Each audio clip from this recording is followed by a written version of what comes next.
Hello all, welcome to Simple Max Magic Tamil. At what rate of interest per annum will a sum of 8,000 amount to 15,625 in 1 year and 6 months if the interest is compounded half yearly? எவ்வளோ rate of இன்ட்ரெஸ்ட்டில் வந்து 8,000 rupees வந்து 15,625 மாறும் 1.5 இயர்ஸ்லன்னு கேட்டிருக்காங்க. இங்கே compounded of இயர்லின்னு சொல்லியிருக்காங்க. சிஐயோட amount formula வந்து P into 1 + R/100 whole power n. இங்கே compounded of இயர்லினா R வந்து R/2ன்னு வரும். 1.5 இயரில் வந்து 3 6 months வருது. ஸோ n = 3ன்னு இங்கே வரும். இந்த வேல்யூவை ஃபார்முலாவில் சப்ஸ்டியூட் பண்ணலாம். அமௌண்ட் வந்து 15,625ன்னு சொல்லியிருக்காங்க. பிரின்சிபல் அமௌண்ட் வந்து 8,000. 1 + R/2/100 ஹோல் பவர் 3.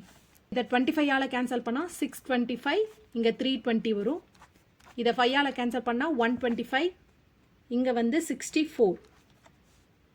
125/64 = 1 + R/ இந்த 2 கீழே வந்துச்சுன்னா 2 × 100 200 ஹோல் கியூப்.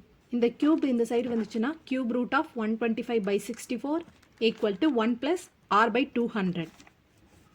கியூப் ரூட் ஆஃப் 125 வந்து 5, கியூப் ரூட் ஆஃப் 64 வந்து 4. இந்த 1 இந்த சைடு வந்துச்சுன்னா மைனஸில் வரும் = R/200.